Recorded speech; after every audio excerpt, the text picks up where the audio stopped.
الحمد لله نحمده ونستعينه ونستغفره ونؤمن به ونتوكل عليه ونعوذ بالله من شرور أنفسنا ومن سيئات أعمالنا من يهده الله فلا مضل له ومن يضلله فلا هادي له وأشهد أن لا إله إلا الله وحده لا شريك له وأشهد أن سيدنا ونبينا ومولانا محمدا عبده ورسوله صلى الله تعالى عليه وعلى آله وأصحابه وبارك وسلم تسليما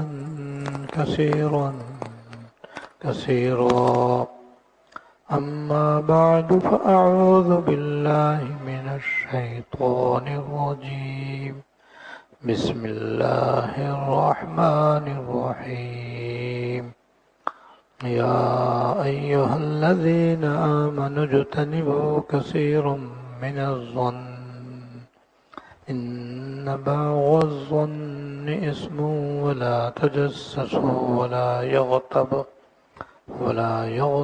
بعضكم بعضا أيحب أحدكم أن يأكل لحم أخيه فكرهتموه واتقوا الله إن الله تواب رحيم صدق الله العظيم۔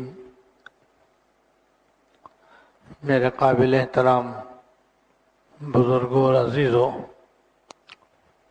گزشتہ جمعے اس آیت کی روشنی میں بندے نے عرض کیا تھا کہ اس آیت میں اللہ تعالیٰ نے معاشرت کے 3 گناہ بیان فرمائے ہیں جن سے بچنے کا حکم ہے۔ ایک تو بدگمانی کا گناہ، کسی مسلمان سے بدگمانی کرنا، یہ بھی ایک مستقل گناہ ہے، اس سے بھی بچنے کا حکم ہے۔ ہر مسلمان سے اچھا گمان رکھنا چاہیے، برا گمان نہیں رکھنا چاہیے۔ دوسرا گناہ ہے تجسس۔ تجسس کہتے ہیں کہ دوسرے شخص کے حالات کی تحقیق میں مشغول رہنا،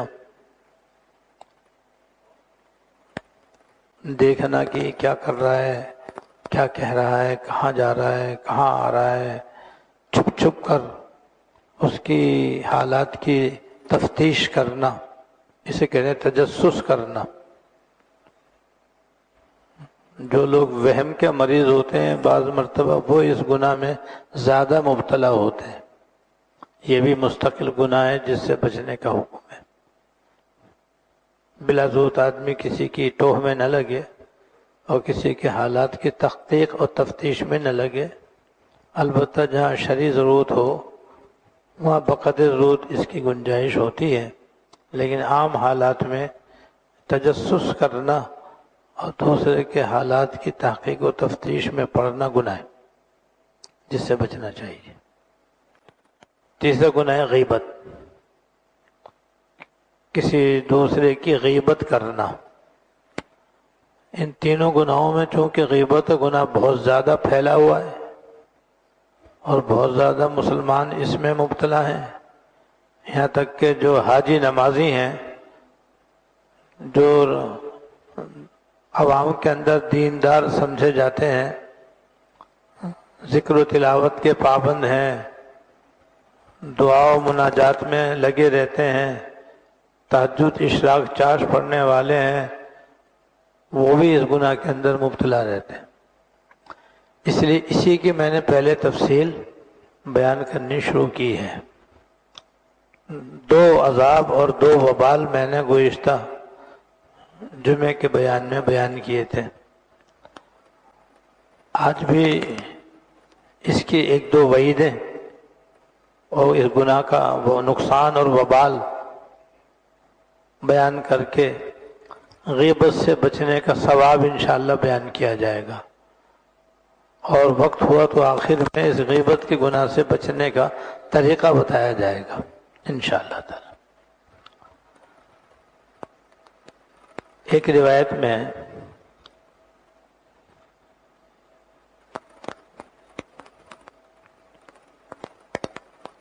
کہ حضور صلی اللہ علیہ وسلم نے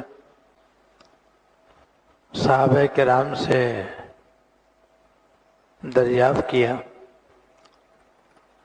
کہ اللہ تعالیٰ کے نزدیک سب سے اچھا عمل کون سا ہے؟ سب سے اچھا عمل اللہ جل شانہ کے نزدیک کون سا ہے؟ تو صحابہ کرام نے عرض کیا کہ اللہ اس کے رسول بہتر جانتے ہیں۔ پھر آپ نے فرمایا زبان کی حفاظت، گناہوں سے اپنی زبان کی حفاظت یہ افضل الاعمال ہے۔ اللہ تعالیٰ کے یہاں تمام اعمال میں سب سے افضل عمل گناہوں سے اپنی زبان کی حفاظت کرنا ہے۔ وجہ یہ کہ یہ زبان کا جسم تو چھوٹا سا ہے، مگر اسے گناہ بہت بڑے بڑے ہیں۔ عربی میں اس کے لیے یہ الفاظ ہیں جو غالباً کسی حدیث میں بھی ہیں کہ جرمہ صغیر و جرمہ کبیر، زبان کا جسم چھوٹا اور اسے گناہ بڑے بڑے۔ جسم دیکھو تو ہاتھ کے مقابلے میں نہایت چھوٹا، ٹانگ کے مقابلے میں نہایت چھوٹا، سر کے مقابلے میں بہت چھوٹا، سینے کمر کے مقابلے میں ذرا سا، لیکن ان بڑے بڑے اعضاء سے اتنے بڑے بڑے گناہ نہیں ہوتے جتنے چھوٹے سے جسم یعنی زبان سے بڑے بڑے گناہ ہوتے ہیں، جس میں سے ایک غیبت کرنے کا بھی گناہ ہے کہ حدیث میں آتا ہے الغیبۃ اشد من الزنا، غیبت گناہ زنا سے بھی زیادہ سخت ہے، حالانکہ زنا قطعاً حرام ہے، اور ساری آسمانی شریعتوں کے اندر یہ حرام چلا آ رہا ہے۔ حضرت آدم علیہ السلام سے لے کر حضور کی شریعت تک ہر شریعت میں زنا حرام ہے، لیکن اتنا حرام ہونے کے باوجود بھی غیبت اس سے ہی بڑا گناہ ہے، اور یہ اکثر زبان سے ہوتی ہے۔ تو زبان کا جسم تو چھوٹا سا ہے لیکن اس کے گناہ بہت بڑے بڑے ہیں۔ جھوٹ زبان سے بولا جاتا ہے، چغلی زبان سے ہوتی ہے، بہتان لگانا زبان سے ہوتا ہے، مذاق اڑانا زبان سے ہوتا ہے، گالی دینا زبان سے ہوتا ہے، گانا گانا زبان سے ہوتا ہے، نامیرا عورتوں سے باتیں وہ زبان سے ہوتی ہیں۔ تو بڑے بڑے گناہ اس سے ہوتے ہیں، ہے جسم چھوٹا سا۔ تو حضور یہ فرما رہے ہیں کہ اللہ تعالیٰ کے نزدیک سب سے افضل عمل اور سب سے اچھا عمل اپنی زبان کی حفاظت کرنا ہے گناہوں سے۔ حضرت امام غزالی رحمۃ اللہ علیہ فرماتے ہیں کہ زبان سے 20 بڑے بڑے گناہ ہوتے ہیں، جس میں چند مثالیں ابھی میں نے آپ کے سامنے بیان کی۔ 20 بڑے بڑے گناہ زبان سے ہوتے ہیں۔ اگر ہم گناہوں سے اپنی زبان کی حفاظت کر لیں تو ہماری آدھے سے زیادہ اصلاح ہو جائے، اور آدھے سے زیادہ ہم گناہوں سے بچیں اور بچنے والے بن جائیں۔ تو بتلانے کا مقصد یہ ہے کہ زیادہ سے زیادہ اپنی زبان کی حفاظت کرو۔ ذکر بھی کرو، تلاوت بھی کرو، تسبیح بھی پڑھو، اشراق بھی پڑھو، چار بھی پڑھو، حج بھی کرو، عمرے بھی کرو، ساری نیکیاں کرو، اس سے زیادہ زبان کی حفاظت کرو۔ یہ ہے خلاصہ اور لب لباب۔ اس کو آپ نے پلے باندھیں اور اس پر عاجزی سے عمل کرنے کا اہتمام کریں۔ ورنہ غیبت کرنے میں جہاں اور بڑے بڑے عذاب ہیں، ایک بہت بڑا نقصان ایسا ہے کہ اگر ہم اس کو سمجھ لیں تو پھر مجال نہیں ہے جو ہم غیبت کر سکیں انشاءاللہ۔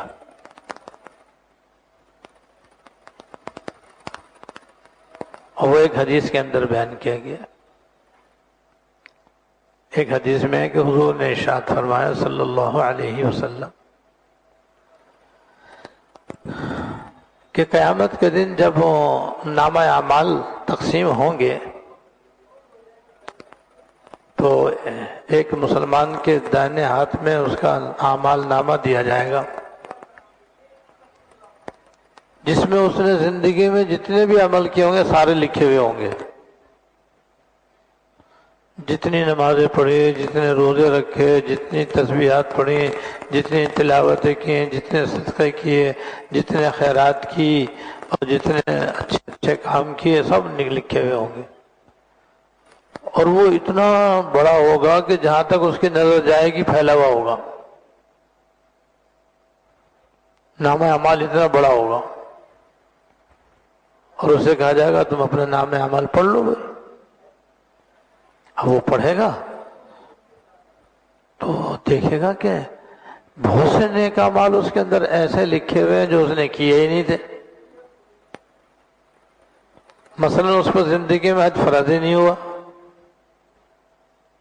اس لیے کبھی حج کرنے گیا ہی نہیں، نامہ اعمال میں حج لکھا ہوا کہ اس نے حج کیا، حج کا ثواب اس کے نامہ اعمال میں لکھا ہوا ہوگا۔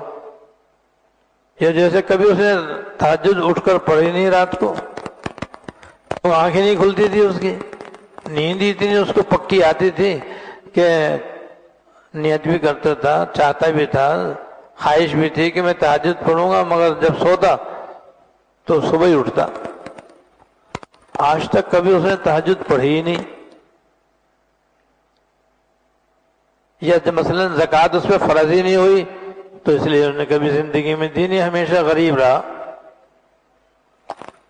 غریب ہونے کی بنا پر کبھی زکوٰۃ دینے کی نوبت ہی نہیں آئی، نامہ اعمال میں لکھا ہوا اس نے زکوٰۃ دی اور یہ ثواب اس کے نامہ اعمال میں زکوٰۃ دینے کا لکھا ہوا ہے۔ تو وہ حیران ہوگا کہ میں نے زندگی میں کبھی تہجد نہیں پڑھی، زکوٰۃ نہیں دی، حج نہیں کیا، یہ میرے نامہ اعمال میں کہاں سے نیکیاں آ گئیں؟ یہ تو بہت بڑی بڑی نیکیاں۔ تو وہ دریافت کرے گا کہ حضرت میرے نامہ اعمال میں تو کچھ اور ایسے اعمال بھی آ گئے ہیں جو میں نے نہیں کیے۔ تو اس کو جواب دیا جائے گا کہ جن لوگوں نے تمہاری غیبت کی تھی انہوں نے حج کیا تھا، زکوٰۃ دی تھی، تہجد پڑھتے تھے وہ، لیکن غیبت کرنے کی وجہ سے ان کے تہجد کا ثواب، زکوٰۃ کا ثواب اور حج کا ثواب تمہارے نامہ اعمال میں لکھ دیا۔ ایسے ایک دوسرے آدمی کو بھی نامہ اعمال دیا جائے گا اور وہ نامہ اعمال پڑھے گا تو وہ دیکھے گا کہ میں نے تو تہجد پڑھی تھی، وہ کہاں گئی؟ میں تو ساری عمر زکوٰۃ دیتا آیا ہوں، زکوٰۃ تو یہاں لکھی ہوئی ہے نہیں، میں نے تو حج فرض ہی نہیں، نفلی حج بھی میں نے تو بہت کیے، اس کا ثواب کہاں گیا؟ یہ نیکی تو میرے کھاتے میں لکھی ہوئی نہیں ہے، میرے نامہ اعمال میں درج ہی نہیں ہے۔ تو پوچھے گا بھائی یہ نیکیاں میں نے کی تھی کہاں گئی؟ کیا فرشتوں نے لکھی نہیں؟ جواب دیا جائے گا تم نے جن کی غیبتیں کی تھیں یہ تمہاری نیکیاں ان کے نامہ اعمال میں لکھ دی گئی، یہاں سے کاٹ کے وہاں لکھ دی، تمہیں غیبت کی تھی تم نے۔ تو یہ ہے نقصان اس کا۔ اب چاہے کتنی غیبت کر لو، ساری نیکیاں جو رات دن آپ کر رہے ہو، صبح شام تک تسبیحات پڑھ رہے ہو، تلاوتیں کر رہے ہو، صدقہ خیرات کر رہے ہو، نمازیں پڑھ رہے ہو، ذکر کر رہے ہو، بس غیبت کر کے وہ اپنے کھاتے میں سے کٹ کٹ کے دوسروں کی جن کی غیبت کر رہے ہیں ان کے نام اعمال میں درج ہو جائیں گی۔ اب یہ اتنا بڑا نقصان ہے کہ اگر ذرا سے بھی ہمارے اندر عقل ہو، خوف خدا اور فکر آخرت ہو، تو کسی کی مجال نہیں ہے جو کسی کی غیبت کر سکے۔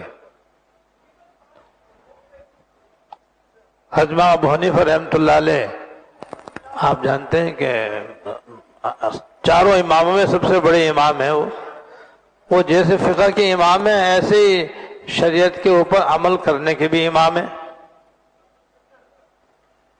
ان کے بارے میں ہے کہ انہوں نے آج تک کبھی کسی کی غیبت نہیں کی۔ ایک آدمی نے ان سے کہا بھی کہ حضرت میں بڑے بڑے علماء، صلحاء، اولیاء اور فقہاء کے پاس رہا ہوں، کبھی نہ کبھی کسی نہ کسی کی زبان سے میں نے غیبت ضرور سنی، کبھی کبھی سنی ہے لیکن سنی ہے۔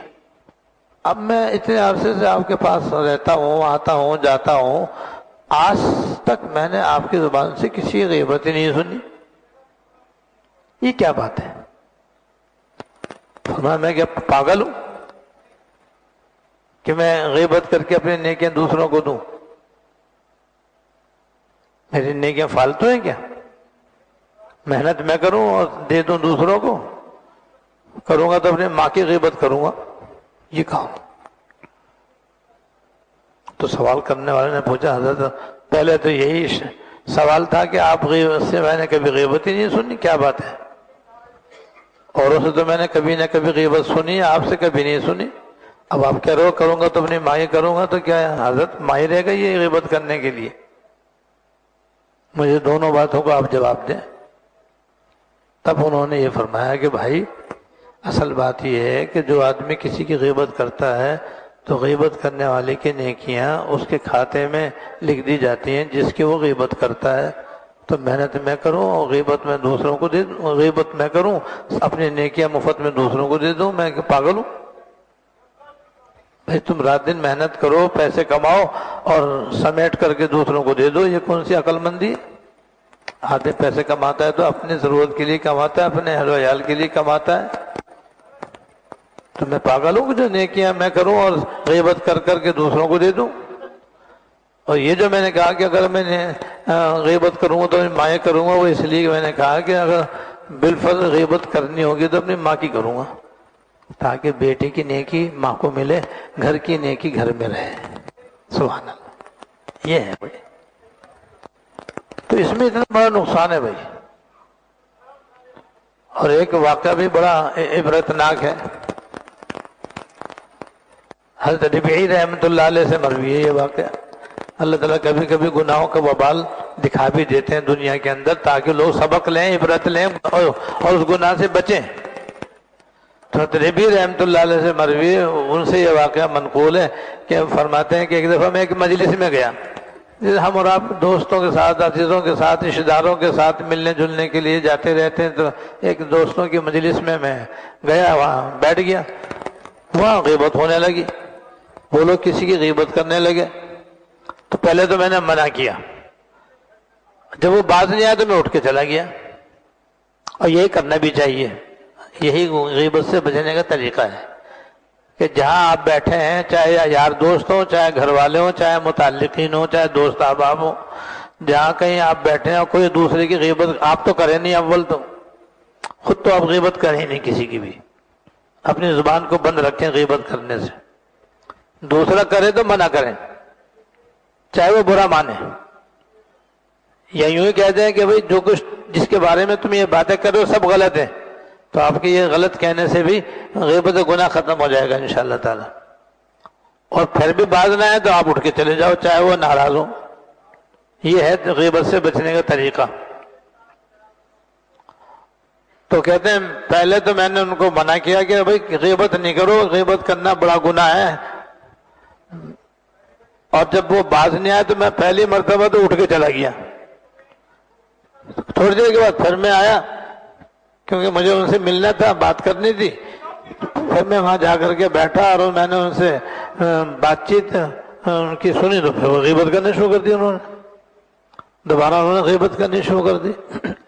اب میں کمزور پڑ گیا، اور کمزور ہو کر کے میں بھی غیبت سننے گناہ میں مبتلا ہو گیا، اور ان کی غیبت میں میں نے بھی تھوڑا سا حصہ لے لیا، یعنی غیبت کر لی، سن بھی لی، کر بھی لی، سننا بھی گناہ، کرنا بھی گناہ۔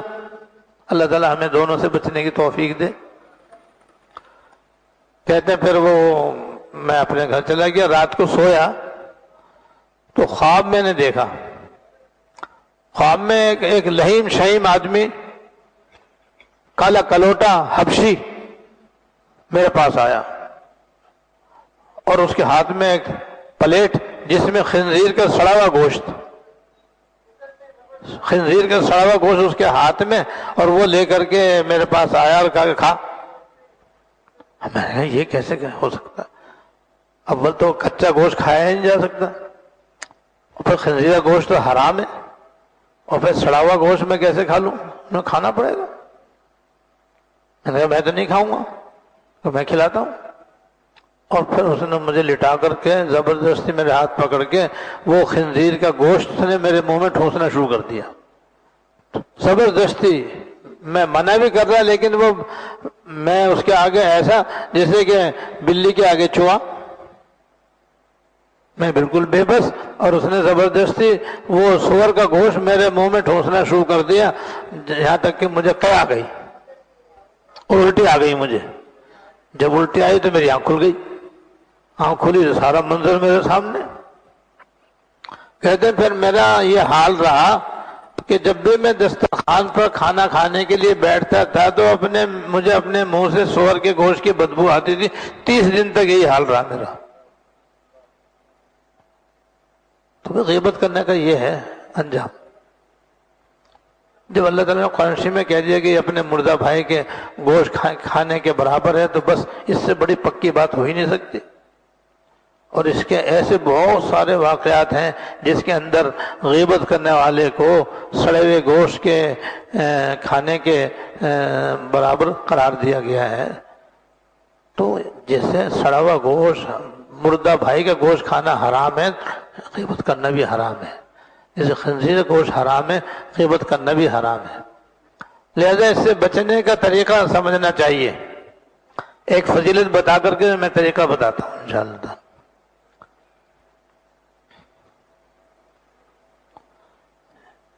ایک حدیث میں ہے کہ جس آدمی کا 4 باتیں ہوں گی، جس شخص کے اندر 4 باتیں ہوں گی، نمبر 1، اس کے پاس مال و دولت کم ہو، مال و دولت اس کے پاس کم، اہل و عیال زیادہ، لیکن وہ صبر سے اور جو کچھ ہے اسی میں اپنا گزارا کرتا ہے، قناعت کرتا ہے، کسی سے بھیک نہیں مانگتا، سفید پوش ہے۔ مال کم ہے، اہل و عیال زیادہ ہے، خرچہ زیادہ ہے، آمدنی کم ہے، لیکن وہ اسی میں اپنا جیسے تیسے گزارا کرتا ہے، اور اپنا بھرم رکھتا ہے، اپنی سفید پوشی محفوظ رکھتا ہے، اور خشوع و خضوع سے نماز پڑھتا ہے، اور خشوع و خضوع سے نماز پڑھتا ہے، اور کسی کی غیبت نہیں کرتا، کسی کی غیبت نہیں کرتا۔ ایسا آدمی زیادہ غیبتیں کرتا ہے، وہ غیبت سے بھی اپنے آپ کو بچاتا ہے۔ تو آپ نے فرمایا قیامت میں وہ میں اور وہ اس طرح 2 انگلیوں کے برابر، 2 انگلیوں کی طرح ساتھ ساتھ ہوں گے، جیسے 2 انگلیاں برابر برابر ہیں، کہتے ہیں وہ اور میں دونوں برابر ہوں گے، یعنی وہ میرے بالکل نزدیک ہوگا، جو حضور کے نزدیک ہوگا اس کا تو بیڑا پار ہے۔ اور ایک روایت میں ہے کہ آپ نے فرمایا کہ 2 عمل ایسے ہیں کہ جو میزان عمل میں سب سے زیادہ بھاری ہیں، اور آخرت میں آپ سب جانتے ہیں کہ اعمال کی تول ہوگی، گنتی نہیں ہوگی، تعداد نہیں دیکھی جائے گی کہ کس کی تعداد نیک اعمال کی زیادہ ہے، کس کی کم ہے، بلکہ تول ہوگی۔ تول کے اندر کسی کی ایک ہی نیکی سارے گناہوں سے بھاری ہو جائے گی، بخشا جائے گا، کسی کا ایک گناہ اتنا بھاری ہوگا کہ لاکھوں کروڑوں نیکیوں پر بھی وہ بھاری ہوگا، اس کی پکڑ ہو جائے گی، تول ہوگی۔ تو سب سے زیادہ بھاری چیز میزان عمل میں 2 چیزیں ہیں، ایک خاموش رہنا، خاموش رہنے کا مطلب یہ ہے کہ فضول باتیں نہیں کرے، گناہ کی باتیں نہیں کرے جس میں غیبت کرنا بھی آ گیا، چغلی کرنا بھی آ گیا، جھوٹ بولنا بھی آ گیا، گانا گانا بھی آ گیا۔ خاموش رہتا ہے، بس کام کی بات کرتا ہے، دین کی بات کرتا ہے، دنیا کی جائز بات کرتا ہے، گناہ کی باتیں نہیں کرتا ہے، گناہ کی باتوں سے اپنے آپ کو بچاتا ہے تو خاموش ہی رہتا ہے۔ ایک تو طویل خاموشی، اور دوسرے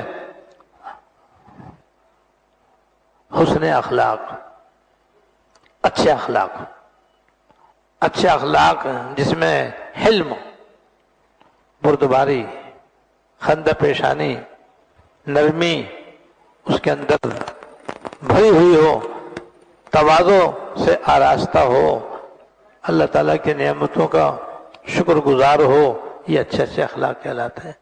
تو حسن اخلاق اور طویل خاموشی یہ میزان عمل میں سب سے زیادہ بھاری ہے۔ تو بس طویل خاموشی سے ہمیں علاج کا پتہ چل گیا کہ غیبت سے بچنے کا اور زبان کے دیگر گناہوں سے بچنے کا واحد حل یہ ہے کہ ہم فضول باتیں کرنے کی عادت چھوڑیں۔ یہ ہماری زبان، ہمارے اندر جو بک بک کرنے کی عادت ہے، جہاں بیٹھتے ہیں بس بے تحاشا بولتے رہتے ہیں، اور ادھر کی ادھر کی، کبھی حکومت پہ تبصرہ، کبھی کسی جماعت پہ تبصرہ، کبھی کسی پڑوسی پہ تبصرہ، کبھی کسی ملازم پہ تبصرہ، بس ہر ایک کے وہ کیچڑ اچھالنے کی ہمارے اندر عادت ہے۔ غیبتیں اور عادت برائیاں کرنے کی ہمارے اندر عادت پڑی ہوئی، جہاں بیٹھتے ہیں بس یہی لے کے بیٹھ جاتے ہیں۔ تو اس سے اپنی زبان کی حفاظت کریں، خاموش رہیں بس۔ اور جو اردو کی کہاوت ہے وہ بہترین کہاوت ہے، اس کے مطابق عمل کریں گے۔ پہلے تولو پھر بولو، پہلے تولو پھر بولو، یعنی سوچ کر بولو۔ اس کا حاصل ہے سوچ کر بولو۔ اگر اچھی بات ہے تو بول لو، کسی غیبت ہے تو مت بولو، کسی پہ تہمت لگ رہی ہے تو مت بولو، جھوٹ ہے تو مت بولو، کوئی بری بات ہے تو مت بولو، بیکار بات ہے تب بھی مت بولو، کام کی بات ہو تو ضرور بولو، اچھی باتیں ہیں تو بولو ہی بولو، ورنہ خاموش رہو بس۔ اور دوسرا برائی کرے تو پھر منع کرو۔ منع کرنے کی ہمت نہیں ہے تو اٹھ کے جانا تو ہر حال میں اختیار میں۔ بہت سے بہت وہ ناراض ہوگا تو ایک دفعہ نہیں 100 دفعہ ناراض ہو، کیونکہ اللہ تعالیٰ کی ناراضگی کا خیال کرنا زیادہ ضروری ہے مخلوق کی ناراضگی کے مقابلے میں۔ لیکن غیبت میں شریک نہ رہو۔ یہ نہیں کہ بھئی میں نے تو منع کر دیا تھا، مانتے نہیں تو میں کیا کروں، یہ بہانہ چلنے والا نہیں ہے آخرت کے اندر۔ اور اس وجہ سے غیبت گناہ حلال نہیں ہو سکتا، جائز نہیں ہو سکتا۔ اپنے گھروں میں بھی، اپنے محلوں کے اندر بھی، اپنی مسجدوں کے اندر بھی، مدرسوں کے اندر بھی، بازاروں میں بھی، مارکیٹوں میں بھی، آفسوں میں بھی، دکانوں میں بھی، کارخانوں میں بھی، ہر جگہ اس کے اوپر عمل کریں تو انشاءاللہ اس گناہ سے بچنا آسان ہوگا۔ اللہ تعالیٰ مجھے بھی اور آپ کو بھی، سب مسلمانوں کو اس گناہ سے بچنے کی توفیق عطا فرمائے۔ وآخر دعوانا الحمدللہ رب العالمین۔